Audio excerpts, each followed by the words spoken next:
అమ్మా భవానీ లోకాల నేలే ఓంకార రూపమమ్మా, తల్లి నీ మహిమల్ని చూపవమ్మా.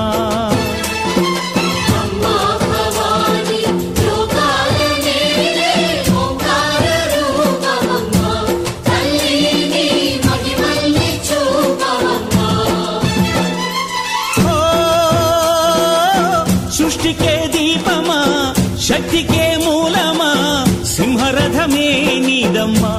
అమ్మ దుర్గమ్మ భక్తులను దీవించుమా.